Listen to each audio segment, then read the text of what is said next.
And a good Tuesday afternoon to you. Welcome on in to Lunch with Claibs and Joe here on claibsonline.com. I am Joe Roderick, joined alongside by Mike Claiborne, and we are coming to you from the Grove today at 5401 Shoto. It's Bootleggin Tavern, a sponsor here. No, it's 4501. Is it 4501? Yeah, it's 4501. Because I started thinking about that 5400 block would be like in Forest Park. All right, so I just have dyslexia with this. Basically, hey, you drive down to the end of the Grove here on Shoto, it's the last restaurant you're going to see because it's just a park. You need to be at. So look at it that way. They got burn ends coming our way here in a bit.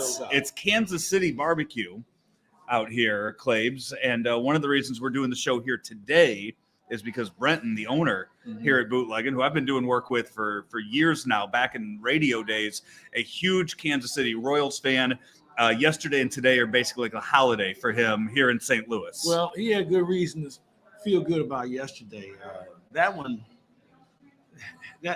so you'll love this. Ricky Horton and I were doing a game yesterday, and Brian Shapiro, who's one of the producers for Valley Sports, were having a discussion on the flight back and said, you know, if we don't watch out, we could get no hit tomorrow.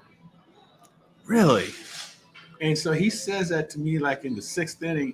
And if you were a part of the game like we were, this thing was going so quick because the Cardinals they just didn't have it going. They got 2 hits out of it, but then the pitching fell apart and it was just not a good day.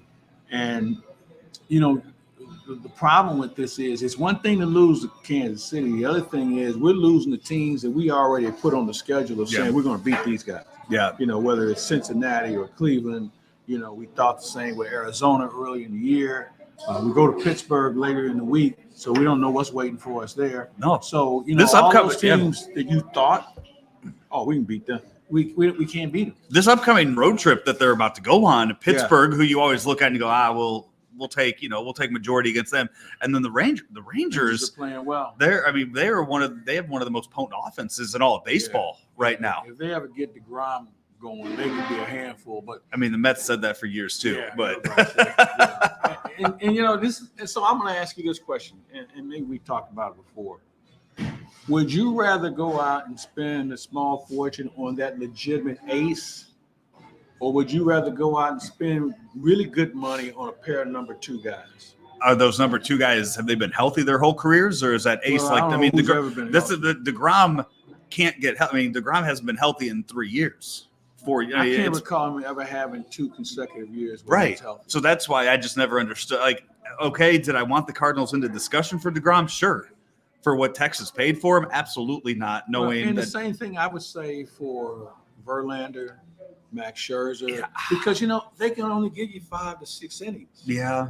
And for you to spend that kind of money, I just think doesn't do you well. So I'd rather have a couple of guys who I know can win me 14 to 18 ball games. And I think they can give me 6 or 7 innings minimum. That's for anybody that wants to criticize Mo for what they did this offseason. You look at, and Mosley, I think, even said it too. Look at every pitcher that was out there. Look at every free agent pitcher that was available, and look at their health going into this year. The Cardinals didn't, they weren't going to budge at a certain point with a lot of them, and it turns out we would be having probably those same problems here with that. Even something like with Quintana, like I never understood not going after Quintana for that amount, but now that he's on the show, for a completely non-baseball related injury too. But I think the other thing that comes into play, and I was not an advocate of signing free agents for pitchers.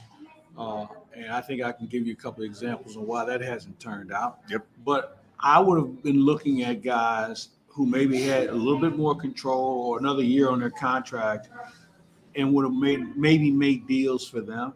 Mm-hmm. It's not going well for them right now, but the Jordan Montgomery types, where you get them for a part of a year and then you get them for a whole year and then you can make a decision on whether you want to extend them or not. Those are the kind of guys you want to look at. And I'm looking at guys who are 2s and 3s in other organizations. Those are the ones you want. And I think we're at a point where there are 2 things the Cardinals need to start thinking about. First of all, you got to fix this bullpen on the back end. With Ryan Helsley being up and down, I said this to you last year. You need another experienced closer in your bullpen. If you look down the list now of how many teams have 2 closers, I think we're going to go in that direction at some point. So that's the first thing. And I want somebody with experience, because if you look in the bullpen now, the most experienced guy is Chris Stratton. Yeah. And Chris Stratton played in Pittsburgh. So he has very little postseason experience. And all the other guys in the bullpen with postseason experience got it last year. Yeah. So I think you need a little bit more experience, and you need someone who can close. That's the first thing. Second thing is the Mats situation is one that you say, what do we do now? I like to see him succeed, but I don't know how he can. Now, yesterday, he was good, but he got himself in trouble like he always does, and all of a sudden things started to unravel for him. So I don't know how you fix that. On top of that, I mean, he was good out of the bullpen.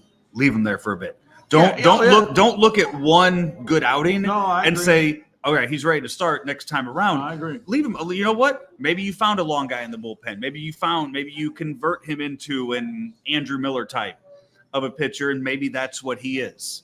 Yeah, no, I think you're spot on. And I think that the way we go through starters who can only give you 5 innings after 100 pitches, you're going to need more guys with length. Mm-hmm. So maybe he pitches twice a week out of the bullpen. Yeah. And maybe he gives you more than that 1 inning, that we've all fallen in love with. And then you have those 2 long guys and him and Palante that are there, and you can stretch both of them out and have them get you through when your starter goes 4 1/3 or only gets to that 5 inning mark. We have to do something about that too. Mm-hmm. We're too far into the season. We're about to hit June, and we have guys that are throwing 100+ pitches in 5 innings. That's unacceptable. And to look at it, last year you mentioned Jordan Montgomery. You were able to trade an everyday starter like Harrison Bader and get back Jordan Montgomery. You were able to make that move and improve the team for the second half. Right now, you look at, what you have to trade that's major league ready. If you're looking to make a trade similar to that right now, and these injuries are killing you. Yeah. Dylan Carlson right now, he's going to need a minor league rehab, just probably a few games just to make sure he can hit from the left side. But the Tyler O'Neill situation of him, having setback after setback right now, and it's not only frustrating for fans, frustrating for the team and for Tyler O'Neill too. I'm frustrated with that situation, and I don't know what you can do about it. The Carlson thing, I think if you can get through today, maybe he gets a couple of at-bats during the next couple of days, and maybe he's with you in Pittsburgh. I think that's how you have to look at it. But even with that said, at one point we had a glut of outfielders, and now we're putting second baseman in the outfield. And I'm not sure if that's. Is it more? I mean, is that because you've ran out of the abundance of outfielders, or is that because you have to get Brendan Donovan and Tommy Edman in the lineup every day? I think it's a combination of both.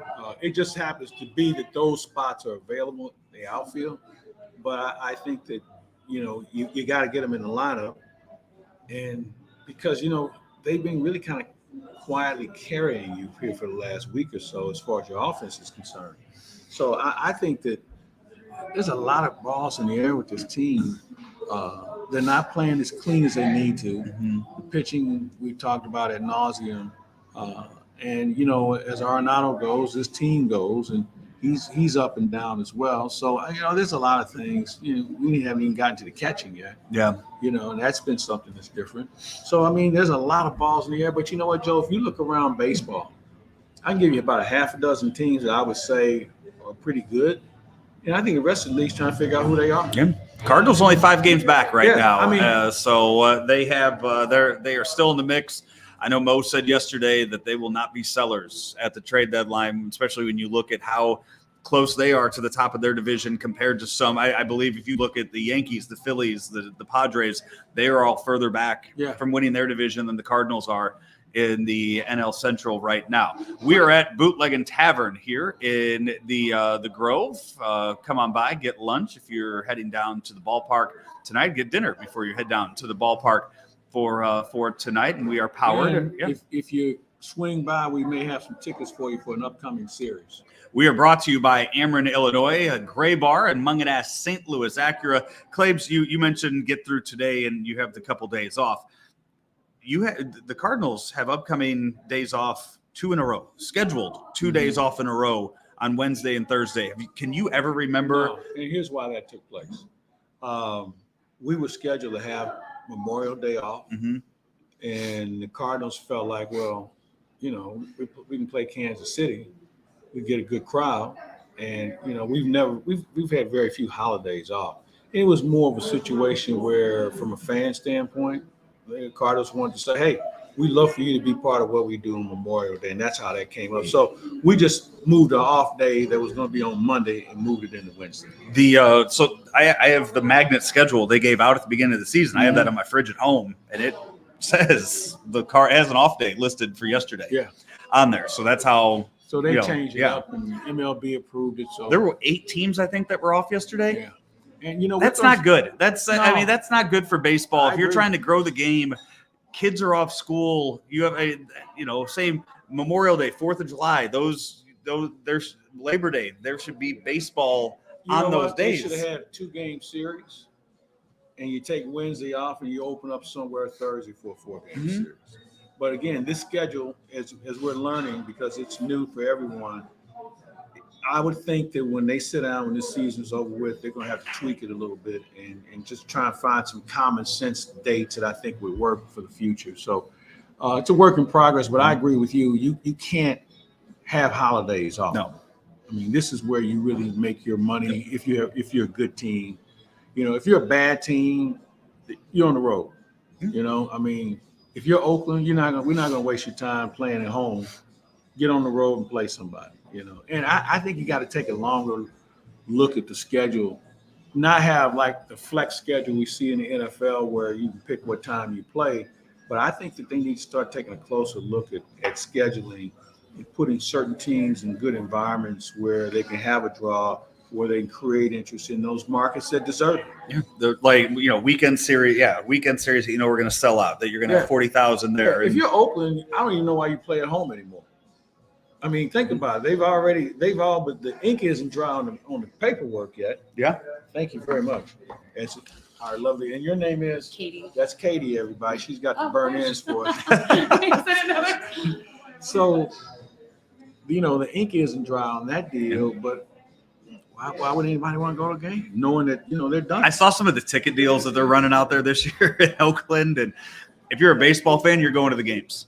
That's kind of how I look. Like, if you're a baseball fan, or if there's somebody you're wanting to see on the other team, then you're going for those. But other than that, you're not going to see the whole team. No. So let me add. So you were on the call yesterday. You're on the call today for the game. I want a little inside baseball, Claibs. How does Mike Claiborne prepare for a game when you are doing the play-by-play? When you're actually on the call for all 9 innings, what does that day look like for you? Take me hour by hour for a 7:00 game. Well, today, got up and got a good swim in, worked out, came back, did some reading, because this is a team we don't see a lot. And with so many new faces, you're trying to just find some nuances and then try and get an idea of what it's going to look like tonight. Now, fortunately, we're going to see Zach Greinke. I don't know how long we're going to see him. But he's an interesting case for a guy who has an outside shot of being a Hall of Famer. We kind of had an idea that Kansas City, they're not a good hitting team, although they hit well yesterday. And I think the other thing I try and do is try and look at matchups down the road. So I'll get to the ballpark around 2:30, visit with the manager for a little bit, talk to a couple other people, put my scorecard together. Thanks to John Rooney. John Rooney might have the most detailed scorecard there is in baseball. And I've taken some things that I've learned from him and have applied them for things that I like talking about. And Ricky and I will do our Inside the Ballpark segment. I have another segment that I'll do. Record the open, and here we go. So it's not like Little League Baseball or Legion Ball. You just get out of the car and do a game. There's a lot of work that goes into it. And, I'm fortunate to be able to work with guys like Ricky and John who are as well prepared as anybody you're going to work with. And so it's fun. And obviously with Chip and Brad next door, although Chip's off today, Brad's there. And, we all, as a group, share and talk information. We don't conceal anything because those are radio guys or those are TV guys. We're all on the same team. Yeah, you're not going up, and that's the thing. You're not going up against each other. People are going to consume it in different ways. Exactly. You're driving from one place to another. You're listening to you. Exactly. You get to the house. You put it on the TV and you listen to it that way. Yeah. And, we support each other. We just want people engaged in the game. Exactly. We'll have to continue to have a part 2 of that coming up later on this month or in the month of June when you guys are getting set to head out to London. We'll have to figure out some sort of special to do when you do that. I've photoshopped a picture of a Santa hat on you before. I'm going to put one of those. I'm going to put one of those big. Yeah, I'm photoshopping that on there next. When we go there, but I don't know how I would get it back to St. Louis. Yeah. I like to have one of those. I don't know where I'd wear it to. Right. But I like to have You just have it. You just have it in the corner of the house. I got enough stuff in the corner of my house right now, so I don't have places for it, so I don't know what I'm gonna do with it. Yeah. Just have it. But hey, we're 3 weeks away from you going out to London, and we'll have coverage of that here on claibsonline.com. I'm gonna try one of these burn ends while you tell everybody what's going on. You do that. Yeah, we're at 4501 Shodo here in the Grove. Bootleggin Tavern, part of the Bootleggin family. It's the original. It's what started it. You also have Bootleggin Bob's, the dive bar down in Tower Grove, and Claibs. They also work with Second Shift Brewing. They have the third gear out there at Second Shift Brewing where they sell the pizzas. They have the Bootleggin pizzas out there that you can get while you're sitting there at Second Shift. And we are going to sit down and talk with them because Claibs, we're getting a drink named after you that we're going to get. How about a wine? We are going to get something distributed. We're going to get something brewed or made. That's going to be Claibs. Burn ends aren't bad. Yeah, not Claibs Online, Claibs Uncorked, Claibs on Tap, Claibs something. We will Claibs Uncorked. Like it. We'll get that, and we'll have to set that meeting up and figure out what best would describe you or best be for you in an alcoholic drink that Buttery, they would make. Oaky flavor. There we go. We will we'll work on that here in the rest of 2023. Commercials. I know. Eat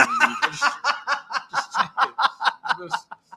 Back in the radio days, I would do shows from Bootleggin, and I came up with a segment that with my producer at the time where he would go over all the stories, top stories of the day and everything, and he would talk about them. He had a whole thing that he worked on every day, and it would only when we were on remotes, it would be for that just so I could sit and eat during that segment. We need a producer. Yeah. This is Lunch with Claibs and Joe. We'll be back here at Bootleggin right after this. Let me get this straight. Graybar is a distributor? Yep. For more than 150 years, we supported electrical and datacom projects all over the country. So you can get me products wherever and whenever I need them? Yep. Thanks to our expansive national logistics network. For any industry? Yep. From construction sites and industrial plants to schools, hospitals, and just about everything in between. So you could say Graybar is much more than a distributor. Yep, you could say that. They really do it all. Yep. When you need a hand powering, connecting, or maintaining your operations, join the thousands of professionals who rely on Graybar to help keep them up and running. Yep, Graybar does that. Back here, lunch with Claibs and Joe. We're at Bootleggin Tavern here in the Grove, part of the Bootleggin family. They are open 7 days a week now. They just a few weeks ago opened now 7 days a week. So you can come on down here before you head down to the Cardinal game. Kansas City barbecue. Go and get some of that before head down to the Royals and Cardinals tonight. Claibs, we talked a lot of baseball in the first segment. If you missed any of that, wait for this show to be podcasted on Claibs Online, wherever you find your podcast. We got our final set now. In the NHL and the NBA, we know that it's going to be the Florida Panthers against the Vegas Golden Knights. And we also know that it's going to be the Miami Heat taking on the Denver Nuggets. In the NBA, took us a while to get to that NBA Finals after after the Nuggets sweep and then the Heat got up 3-0. Celtics fought back to that Jason Tatum injury last night, kind of stalled any chance of a major comeback. Yeah, it was unfortunate. But Miami was a better team. They took advantage of it. And it says a lot about the character of that organization, start with the ownership all the way down to, the players themselves. And the fact that they had so many undrafted guys on their team, that says a lot about how this organization is built, because they have certain things they abide by and they support it. Miami's going to give Denver all they can handle because Miami can guard. And I know Jokic is going to score. He's going to get his. Jimmy Butler's going to get his. So then you look at Murray, and then you have to find what person from Miami is going to be the next guy. Now, Miami had some guys that showed up and really showed out against Boston. So I think that's what it's going to come down to. You got two coaches' sons who really understand the game. Well, Eric Spoelstra's dad wasn't really a coach. He was more of a scout. He was in the league for a long time. And Mike Malone's family's been in NBA since Red Auerbach was around. So I think it's going to be well coached. I think defensively Miami's a little better. And you know what? They can give Joker 40 a night and still beat Denver. I think Denver's toughness is going to be challenged, but it's going to be a fun series. I'm looking forward to it. And on the other side, with Miami, with the Florida Panthers getting in, last team to get in, it says a lot about their character and their makeup as well. I said earlier today, the Tkachuk trade might be the biggest trade we've seen in team sports this year. Yeah. When you think about the impact he's had, and Calgary got some good players in return. Problem was they got good players with a bad coach, and now they wiped that thing out in Calgary. They'll be back, but I think overall, when you look at what Tkachuk has done from a leadership standpoint, and I know he's a finalist for most valuable player, but they've had some other guys that have started to step up as well.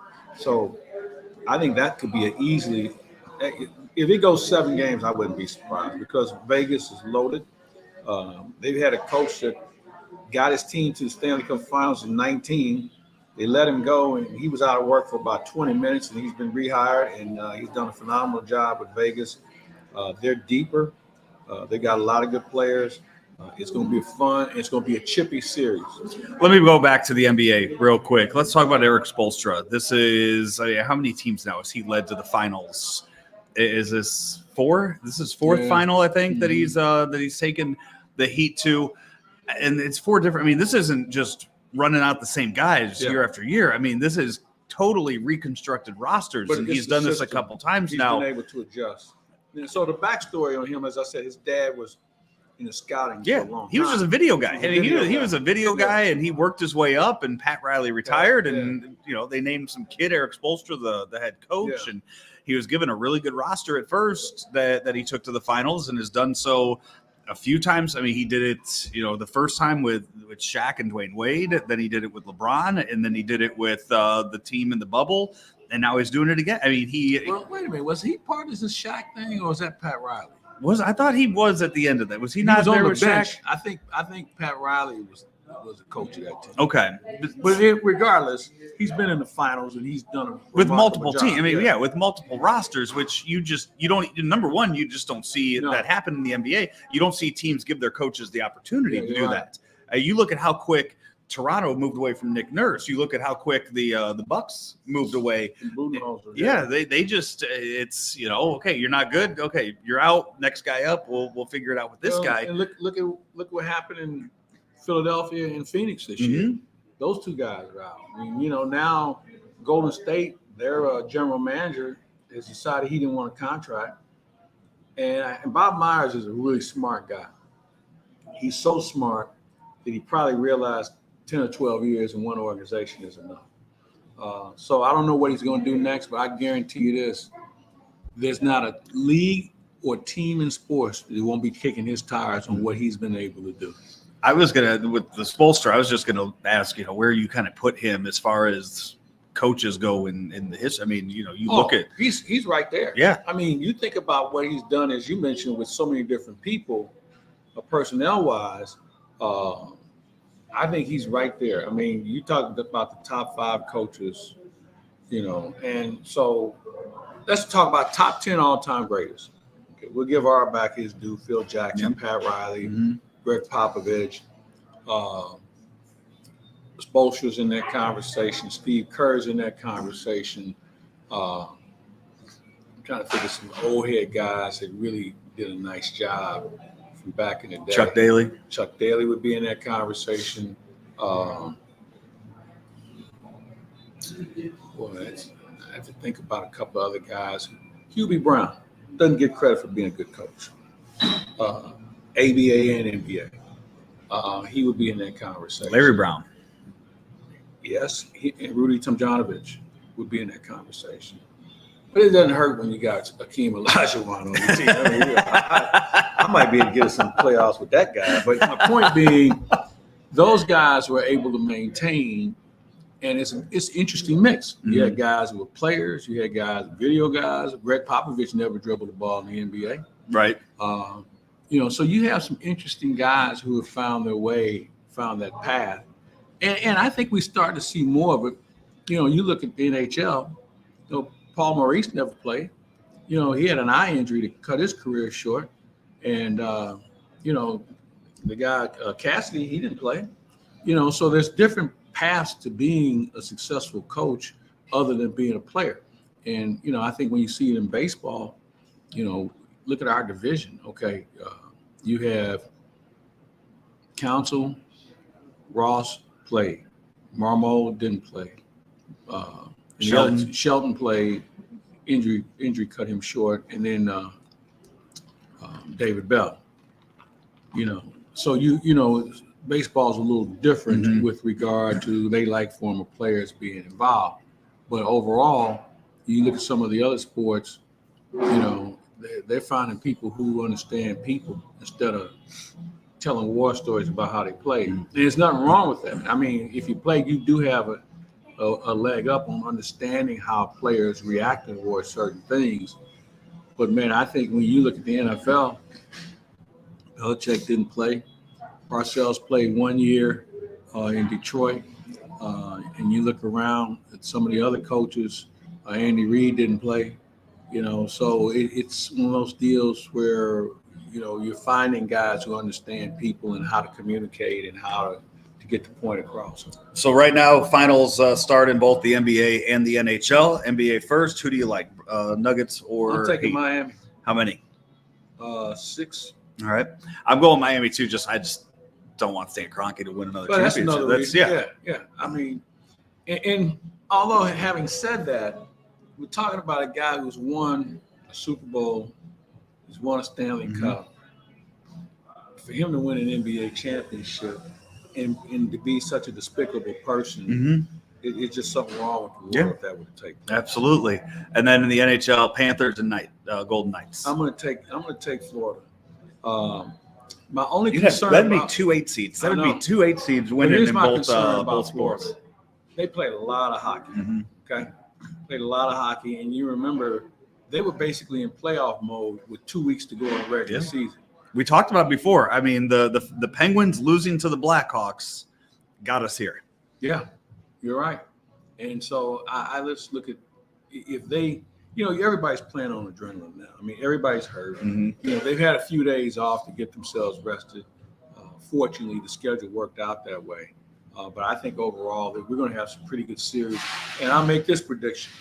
The NBA, from a rating standpoint, will far exceed anything the NHL puts on TV nationally and certainly locally here in St. Louis. You got NBA starts on Thursday and the NHL starts on Saturday. So game one, Thursday, Sunday. Yeah, that's the way it used to be. Thursday, Sunday, Tuesday. And then NHL, you're going Saturday, Monday with them. Those games on all of those games on TNT. It says TNT. It says TNT and True TV too. So I don't know if they're doing one of those, if they're doing a second broadcast or if they're. I haven't seen what the plans are. Let me say this about this coverage. I think TNT's done a phenomenal job. They have embarrassed ESPN. ESPN's hockey coverage was an embarrassment. And all you had to do was watch it. It was not very well done. And I commend TNT and how they've been able to move forward and basically hijack two sports from ESPN that they used to be really good at. Now, the basketball, basketball far exceeds anything ESPN can put on. But ESPN has some very good contributors. I think Doris Burke still can carry hers with anybody. They had some analysts that were pretty good as well. But TNT has just been at it longer, and they've been more efficient with it. That True TV, are they putting Barkley on any kind of Stanley Cup coverage? Are they? There's some discussion that they're going to be part of the Stanley Cup I'll watch coverage as well. Yeah. So, I'll tune in. Or maybe the NBA as well. I mean, there was some discussion about a crossover, and 10 years ago, 20 years, you would never ever think about doing something like that. But now it seems like it's in vogue because the league wants it. Mm-hmm. The league wants the exposure. And you know what? If you're a network, hey, if this is going to have more views, we don't care if we have Chuckles the Clown doing these games as long as we're getting numbers. Yeah. And you're just, it's the finals. You're getting numbers. Like exactly. You're going, no matter what, people are going to tune in to this. I know, you don't have the biggest markets in this right now for that, but not traditional. They're going to tune in. But they'll be warmed up for this. Florida. I tell you what, the Vegas aspect of this now that it's on TNT, that's going to be one to watch because with MLB wanting to move into Vegas, the NBA also looking at expanding and adding 2 more teams, and Vegas possibly being one of those. They're going to be looking at what kind of ratings a championship team in Vegas is going to get. Oh, I agree. I think you're spot on. Because Vegas is, we call it a transient city, but nobody's actually from there. But when you live there, that's your team. Mm-hmm. And I think it's going to be fun. And the same can be said for Florida. Yeah. I mean, they're kind of in the same situation. But I think when you look at how these teams have come together and the fan support that they receive, I agree with you. I think the networks are licking their chops to see where this can take them. Especially with the NBA, with that TV deal that expires after next year. And I've said this to you before, where they're talking about maybe $100 billion. And this would be a great starting point for them. So I'm anxious to see how it works. This is Lunch with Claibs and Joe, powered by Graybar in Ameren, Illinois. Also driven by Mungenast St. Louis, Acura, Mungenast Burkhart, Alton Toyota. Find them online at altontoyota.com. Another one of our great sponsors, also located in Alton, Illinois. Our friends over at Fast Eddie's. Claibs? The dispensary is open. It's right next to Fast Eddie's. You cannot miss it, folks. If you're looking for any sort of product of that nature, they have it for you. As I mentioned, the largest dispensary in the state of Illinois. You got to get over there and check it out. And while you're there, you can go right next door, have the peel and eat shrimp, the Fat Eddie burger, as well as a cold beer. And ironically, both places you have to be 21 or older to enter. So it covers everyone on that front. So swing by and check them out. Like I said, the dispensary, a new element of what Fast Eddie's is all about. Their service will be just as good as what you've seen and been exposed to in the bar and restaurant. So swing by Fast Eddie's, and you don't have to wait on an invitation. You know where it's at, just across the bridge in Alton, Illinois. You cannot miss it. Our next remote will be out there, right? That's the plan. All right. Hey, back after this to wrap things up on Lunch with Claibs and Joe. We're at Bootleggin Tavern in the Grove here at 4501 Shoto. We'll be back in just a bit. There's always been a bright side to living in downstate Illinois. Ameren Illinois is making it even brighter with a little help from the sun. Right now, we're building a next-generation solar facility to bring you cleaner energy for generations to come. It's good for the environment, your neighborhood, and everyone living in downstate Illinois. That's brighter thinking. That's energy at work. Learn how you can participate in solar programs at amerenillinois.com/renewables. Welcome back, everybody. One of us is occupied, so here we are, Mike Claiborne, Joe Roderick, Lunch with Claibs and Joe here at Bootleggin 4501 Cherokee.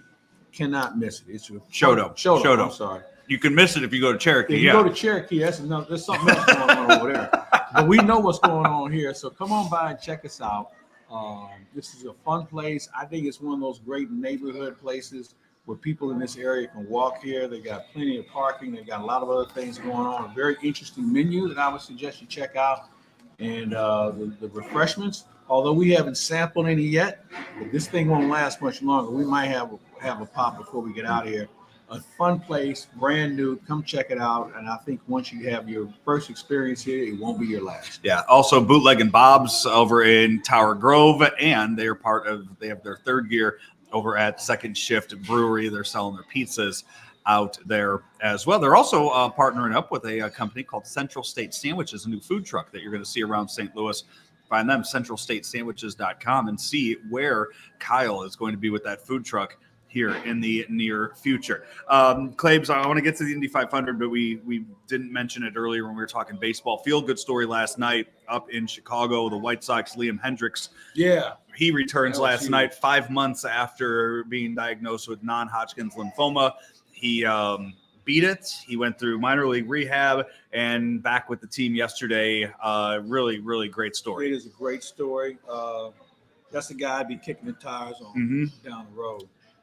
But yeah, it's a great story for his recovery and to be back and to be so well received. Apparently, I don't know him personally, but everybody who knows him better than me thinks he's one of the good guys. I have heard so many good stories so about always him. Rooting for those sort of guys. He's always speaking out on social issues. Yeah, so I'm very good with that. much. Yeah. Now, the other side of town, they had another guy that I'm not a big fan of, Marcus Stroman, who pitched really well yesterday, but he was complete game. One hit. Yeah. Not my kind of guy.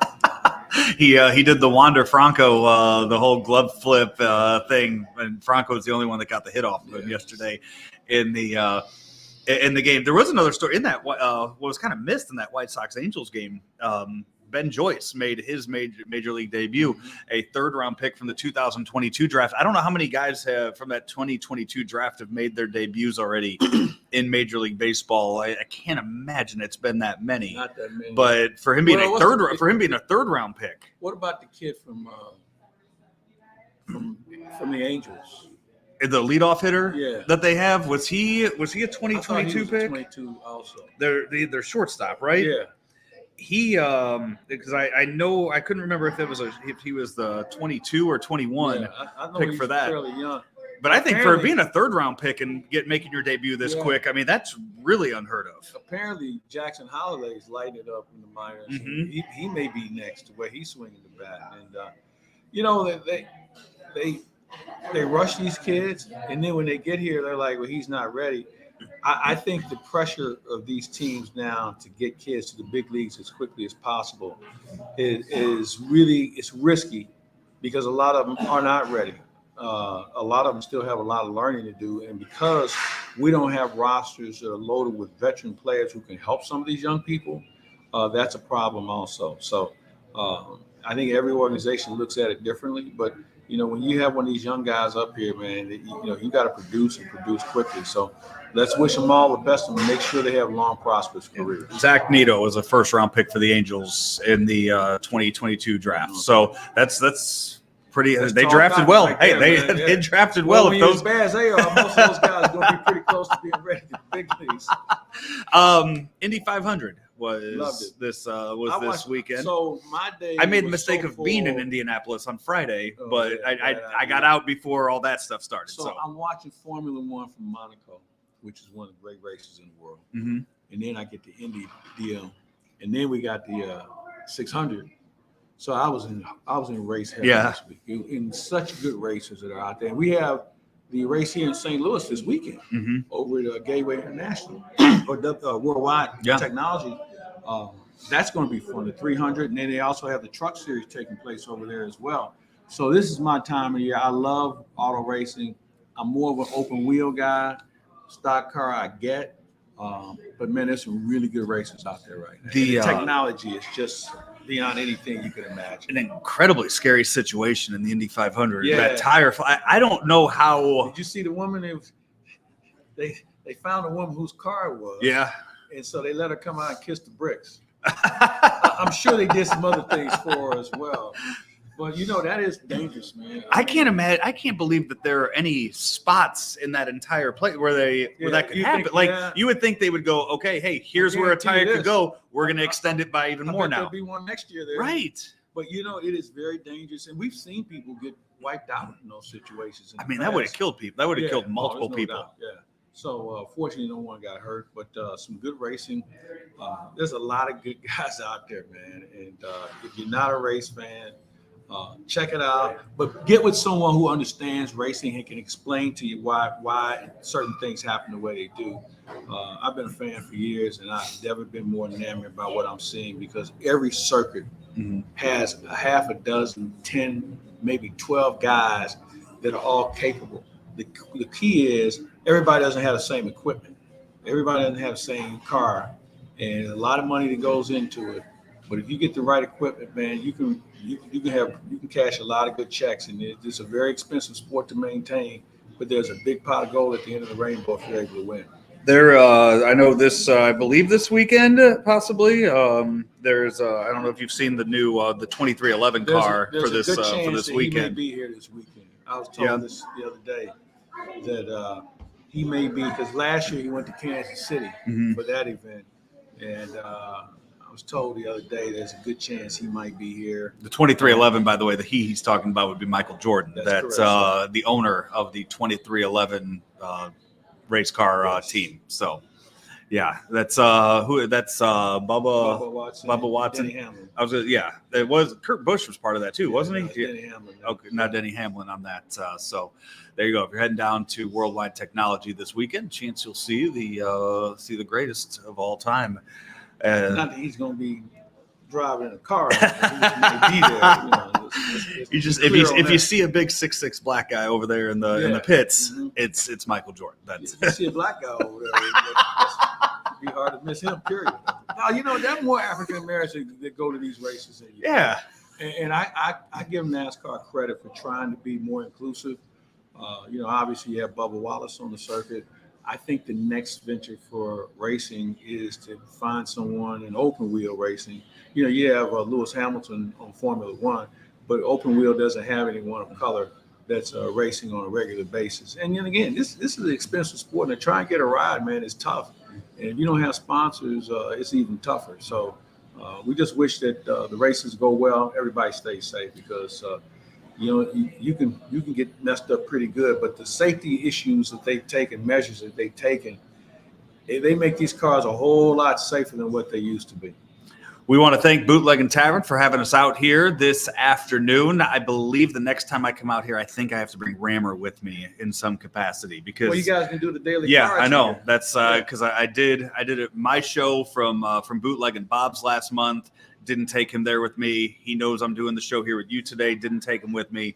And I think he's getting a little jealous of that. So we'll have to figure out when I can bring Rammer with me for the next one. You are on the call today, KMOX. Listen to the Cardinal coverage tonight. 6:45 start time for the 6:45 is our first pitch. Ricky Horton had the first pitch on Cardinal Radio Network, powered by Graybar, which is one of our sponsors. Absolutely. As well. Zach Greinke against Miles Michaelis to start things off. And you know what? Let me just say this about that. We said this for hundreds of years, it seems like.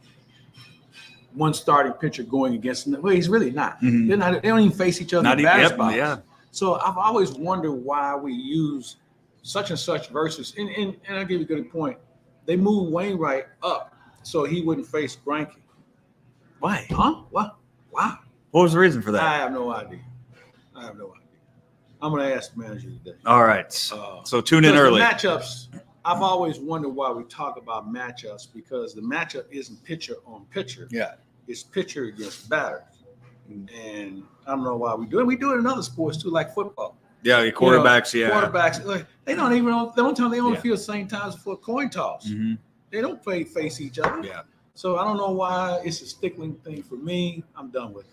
All right, we'll tune into the pregame show. Matt Pauley probably on that pregame show today. It's a Tuesday, so it's going to be Matt Pauley on the pregame show. So tune into him on that, and you'll hear Claibs ask Ali Marmol why they. What the hell are you doing? Thank you to Bootleggin.